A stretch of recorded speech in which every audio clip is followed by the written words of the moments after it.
అందరికీ నమస్తే అండి. ఈ వారం రోజుల్లో సోషల్ మీడియాను బాగా ఊపిన వార్త ఒకటి ఉంది. సోషల్ మీడియా అన్ని గ్రూపుల్లో, అన్ని చోట్ల, అన్ని ప్లాట్ఫామ్స్లో కూడా వెబ్సైట్లు, యూట్యూబ్ ఛానళ్ళు అన్ని చోట్ల ఊపిన వార్త జగన్మోహన్ రెడ్డి గారు రాజీనామా. జగన్మోహన్ రెడ్డి గారు పులివెందుల ఎమ్మెల్యేగా రాజీనామా చేస్తున్నారు. కడప ఎంపీగా అవినాష్ రెడ్డి గారు రాజీనామా చేస్తున్నారు. చేసి పులివెందుల నుంచి విజయమ్మ గారు పోటీ చేస్తారు ఎమ్మెల్యేగా, జగన్మోహన్ రెడ్డి గారేమో కడప ఎంపీగా పోటీ చేయబోతున్నారు అని ఒక వార్త బాగా ఊపింది, సంచలనం సృష్టించింది. చివరికి అది తెలంగాణ సీఎం రేవంత్ రెడ్డి గారు కూడా నిన్నగాక మొన్న వైఎస్ గారి జయంతి వేడుకల్లో ప్రస్తావించారు. ఒకవేళ అదే జరిగితే నేను ఊరూరా తిరుగుతాను, ఇక్కడ కాంగ్రెస్ను గెలిపించే బాధ్యత తీసుకుంటాను అని కూడా చెప్పారు, మనందరం చూసాం. కానీ అది అబద్ధం, అది ఫేక్ వార్త, అది అభూత కల్పన వార్త అని నేను 3 రోజుల కిందట ఒక వీడియో చేశాను. మీరు అందరూ చూసే ఉంటారు. ఆ వీడియోకి 2,13,000 వ్యూస్ కూడా వచ్చాయి. అదంతా అబద్ధమే, అది జరగదు, నిజంగా అది వాస్తవం కాదు, జగన్మోహన్ రెడ్డి గారు రాజీనామా చేయరు, ఆయనకి ఇప్పుడు రాజీనామా చేసేంత రిస్క్ లేదు, పైగా అక్కడ కేంద్రంలోకి వెళ్ళే కూడా ఆలోచన కూడా లేదు, ఇదంతా కూడా అపోహ మాత్రమే, ఎవడో సోషల్ మీడియాలో ఎవడో సృష్టించిన వార్త అని నేను ఆ రోజే చెప్పాను. ఆ వీడియో కూడా బాగా వైరల్ అయింది, నేను చేసిన వీడియో. చాలామంది నమ్మారు, అవునన్నారు. సో ఇప్పుడు ఈరోజు వైవి సుబ్బారెడ్డి గారు అదే విషయాన్ని ప్రస్తావించారు. జగన్మోహన్ రెడ్డి గారు రాజీనామా చేయరు, రాజీనామా చేయాల్సిన అవసరం ఆయనకేముంది, ఎవరో కావాలని ఫేక్ వార్త సృష్టించారు, దానికి మాకేం సంబంధం, అసలు రాజీనామా చేసే ఆలోచన కూడా జగన్మోహన్ రెడ్డి గారికి లేదు అని చెప్పారనమాట. సో ఇప్పుడు నేను మళ్ళీ చెప్తున్నా, జగన్మోహన్ రెడ్డి గారు రాజీనామా చేయరు.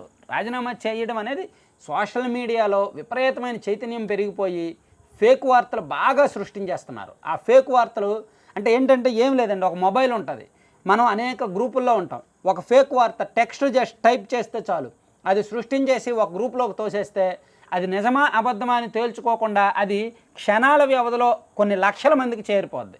అలా చేరి అది నిజమా అబద్ధమా అది అబద్ధం అని తెలిసేలోగా అందరికీ వెళ్ళిపోద్ది. అప్పటికి కూడా అది అబద్ధమా నిజమా అని కన్ఫ్యూజన్లో ఉండిపోతారు. రోజుకి 10 కంటే ఎక్కువ పొలిటికల్ ఫేక్ న్యూస్ వైరల్ అవుతుంది, రోజుకి 10 కంటే ఎక్కువ. అప్రాధాన్య వార్తలు, అంతగా సంబంధం లేని వార్తలు, అంతగా అవసరం లేని వార్తలు, పనికిమాలిన వార్తలు, అతి ప్రాధాన్య వార్తలు, ఇటువంటి ఫేక్ వార్తలు అన్నీ కూడా సోషల్ మీడియాలో వైరల్ చేసి పడేస్తున్నారు. ఆ వాట్సాప్ గ్రూపుల్లో అక్కడ ఇక్కడ వైరల్ చేసి పడేస్తున్నారు. అసలు చూడడానికి చిరాకు వస్తుందన్నమాట కొన్ని చోట్ల అయితే. నేను ఎన్నని అది అబద్ధం ఇది అబద్ధం అని నేను ఎన్ని వీడియోస్ చెప్తాను చెప్పండి, ఎన్ని సబ్జెక్టుల మీద నేను అలా చెప్తా. ఈరోజు కూడా విజయవాడలోనంట, విజయవాడ మున్సిపల్ కార్పొరేషన్ ఎన్నికల్లోనంట వైసీపీ క్లీన్ స్వీప్ అంట, టీడీపీ ఓడిపోయిందంట. అది ఏమైనా చెప్పుకోవడానికి అర్థం ఉందా? అక్కడ ఆల్రెడీ అక్కడ విజయవాడలో నగరపాలక సంస్థలో ఉన్న కార్పొరేటర్లు అందరూ కూడా వైసీపీ వాళ్ళే. సో వైసీపీ వాళ్ళు వైసీపీ సభ్యుడిని ఎన్నుకున్నారు. అదేమైనా వింత చెప్పండి? కాదు కదా. వాళ్ళ పార్టీ వాళ్ళు వాళ్ళ పార్టీకి ఓటు వేసుకున్నారు.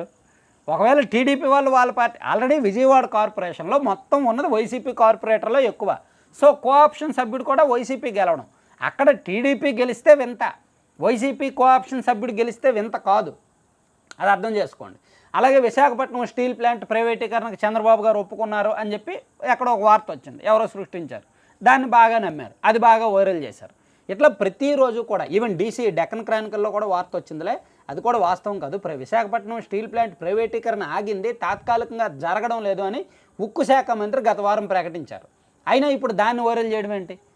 సో అంటే ఇలా పనికిమాలిన వార్తలు, ఫేక్ వార్తలు క్రియేట్ చేయడానికి ఖచ్చితంగా ఒక గ్రూప్, ఒక పార్టీ, ఒక వర్గం, ఒక గ్రూప్ని తయారు చేసి కొన్ని న్యూట్రల్ వేదికల ద్వారా, ఆ న్యూట్రల్ వేదిక అంటే ఒక ప్రాంతం పేరో ఏదో పెడతారు, పెట్టి ఆ ప్రాంతం వాళ్ళందరూ కూడా దాన్ని ఫాలో అయ్యేలా చేసుకొని ఆ ప్రాంత సమస్యలు ప్రస్తావిస్తున్నట్టు చెప్పి అక్కడ కుల విద్వేషాలు, రాజకీయ విద్వేషాలు రెచ్చగొడతారు, అధికార పార్టీ మీద ఇలా నెగిటివ్ ప్రచారం చేస్తారనమాట. ఇది బాగా జరుగుతోంది. సో అట్లా సోషల్ మీడియాలో ఏది నిజమో ఏది అబద్ధమో తెలుసుకోవడానికే పెద్ద పని పెట్టేస్తుంది. సో అందుకే నేను ఎన్నో ఆలోచించాను కాబట్టి నాకు రోజుకో 10 సబ్జెక్టులు వస్తాయి, ఏది నిజమో ఏది అబద్ధం, అవన్నీ నేను వీడియోస్ చేయలేను. సో ఇటువంటి పొలిటికల్ ఫ్యాక్ట్ చెక్ చేయడానికే మనం యాప్ పెడదామనే ఆలోచన నాకు వచ్చిందనమాట. వెంటనే అది నిజమా కాదా, వాస్తవమైన అంశాలే, రాష్ట్రంలో 175 నియోజకవర్గాల్లో జరుగుతున్న ఇన్సైట్స్, అంతర్గతంగా ఏం జరుగుతోంది అది, అలాగే ఫ్యాక్ట్ చెక్, వాస్తవం ఏమిటి, రాజకీయంగా వస్తున్న వార్త ఏమిటి, దానిలో వాస్తవం ఏమిటి అనేది కనుక్కొని ఇవ్వడానికి, అలాగే ప్రజల నుంచి సమస్యలు, నియోజకవర్గాల వారీగా సమస్యలు డిస్కషను, అదంతా చేయడానికి మనం ఒక మొబైల్ యాప్ ప్లాన్ చేసామన్నమాట. నేను మీకు ఆల్రెడీ తెలుసు. సో దానికి సంబంధించి ఇంకా ప్లానింగ్, డిస్కషన్ అదంతా డిపిఆర్ అంతా జరుగుతుంది. కొంచెం బడ్జెట్ కూడా బాగా ఎక్కువగా ఉంది. నేను అనుకున్న దానికంటే బాగా పెరుగుతుంది. సో నేను మీకు చెప్పేది ఏంటంటే ఒకటి మాత్రం నిజం, మీరు చూసిందంతా నిజం కాదు. సోషల్ మీడియాలో మీరు చూస్తున్నదంతా నిజం కాదు. జగన్మోహన్ రెడ్డి గారి రాజీనామా వార్త కూడా అటువంటిదే. పనికిమాలిన వార్త ఎవడో సృష్టించాడు. జగన్మోహన్ రెడ్డి గారికి రాజీనామా చేసేంత సీన్ లేదు, అంత గట్స్ లేవు.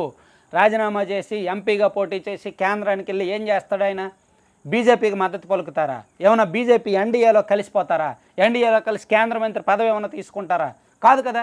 ఆల్రెడీ తెలుగుదేశం పార్టీ ఎన్డీఏలో ఉంది కదా. పోనీ జగన్మోహన్ రెడ్డి గారు రిజైన్ చేసి ఎంపీగా గెలిచి ఎన్డీఏలో కలుస్తారు, కేంద్ర మంత్రి పదవి తీసుకుంటారంటే అప్పుడు నమ్మొచ్చు. అదేమీ జరగదు కదా.